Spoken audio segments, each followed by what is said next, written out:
नमस्कार, मैं हूं वर्तिका और आज बात उस मुकाम की जिसे आजकल दुनिया का हर कारोबारी हासिल करना चाहता है। ये मुकाम है स्पेस टूरिज्म के एक्सपीरियंस का। इंसान के इतिहास का ये नया अध्याय संभव हो पाया है सब ऑर्बिटल फ्लाइट्स की वजह से। हाल ही में अरबपति कारोबारी Richard Branson virgin galactic spaceship में बैठकर सब ऑर्बिटल की यात्रा कर लौटे हैं। कुछ दिन बाद जेफ बेजोस भी अपने ब्लू ओरिजिन के नए यान में बैठकर सब ऑर्बिटल फ्लाइट में कुछ मिनटों के लिए वेटलेसनेस का अनुभव करेंगे। लेकिन ये सब ऑर्बिटल होता क्या है और कहाँ होता है ये सब ऑर्बिटल? ये चमत्कार कैसे संभव हो पाया है? सब ऑर्बिटल फ्लाइट्स को समझने के लिए सबसे पहले ऑर्बिट को समझना होगा। आसान भाषा में कहा जाए तो धरती का ऑर्बिट धरती के एटमॉस्फेयर से ऊपर अंतरिक्ष में वो हिस्सा है जहां तक धरती का गुरुत्वाकर्षण बल महसूस किया जा सकता है। इसी ग्रेविटेशनल फोर्स की वजह से चांद और सैटेलाइट धरती के चारों ओर घूमते हैं। डीप स्पेस में जाने के लिए किसी स्पेसक्राफ्ट को इस ऑर्बिट को क्रॉस करना होता है, यानी धरती के ग्रेविटेशनल फोर्स से बाहर जाना पड़ता है, जिससे वो स्पेस में बने रहते हैं। अब आते हैं सब ऑर्बिटल फ्लाइट्स पर। ये फ्लाइट्स स्पेस में तो जाती हैं, लेकिन ऑर्बिट की सीमा को पार नहीं करती, इसीलिए इन्हें सब ऑर्बिटल फ्लाइट्स कहा जाता है। अब देखते हैं कि रिचर्ड ब्रैंसन की सब ऑर्बिटल फ्लाइट में क्या हुआ और सब ऑर्बिटल फ्लाइट से स्पेस टूरिज्म कैसे संभव हो पा रहा है।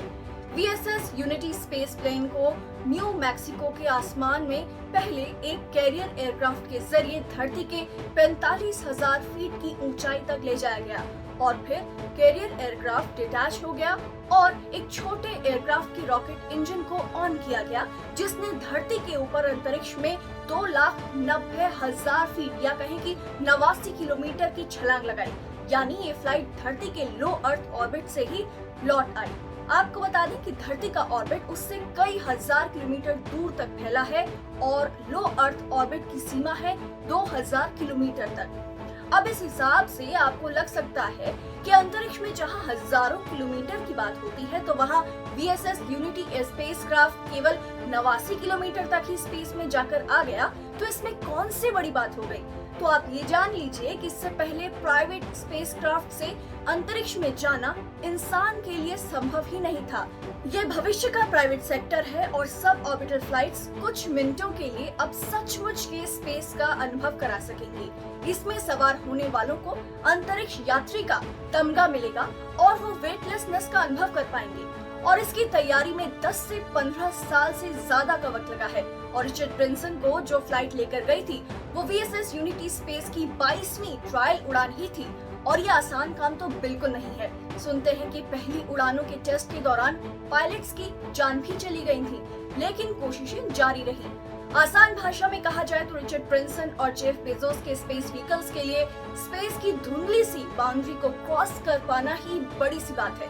लेकिन स्पेस में इतनी तेजी से ये यान नहीं चाहते कि जहां से जाकर एक बार वापस ना आ पाए या वहीं रह जाए। तो आखिरकार ये सब ऑर्बिटल फ्लाइट्स काम कैसे करती हैं? क्या मैकेनिक्स है इसका? दुनिया भर में क्यों इसकी इतनी तारीफ हो रही है? ये सब ऑर्बिटल स्पेसक्राफ्ट 17,500 मीटर प्रति घंटा या कहीं कि 28,000 किलोमीटर प्रति घंटे की रफ्तार पकड़ते हैं, जिससे वो धरती के लो अर्थ ऑर्बिट में रह पाए और फिर धरती पर सीधे गिरने की बजाय वो स्पेसक्राफ्ट धरती की ओर घूमते हुए नीचे आते हैं। धरती के ऑर्बिट में उसी तरह रहते हैं जैसे सैटेलाइट धरती के ऑर्बिट में या धरती के ऊपर चांद घूमता है।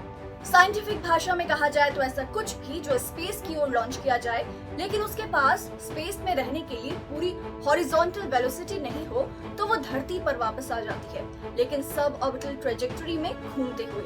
हम ब्रैंसन और बेजोस की सब ऑर्बिटल फ्लाइट्स की तुलना एक बेसबॉल से कर सकते हैं। जितना तेज बेसबॉल को हवा में उछाला जाएगा वो उतनी ही देर हवा में रहेगी, या फिर अगर उससे टेढ़ा करके सीधा भी फेंका जाए तो वो जमीन पर आने से पहले हवा में कुछ दूर तक जाएगी।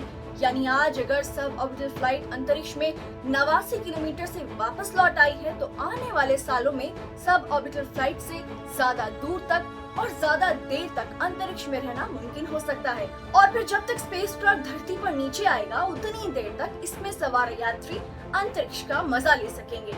इससे आपकी सब ऑर्बिटल फ्लाइट्स का एक्सपीरियंस ज्यादा अच्छा हो जाएगा।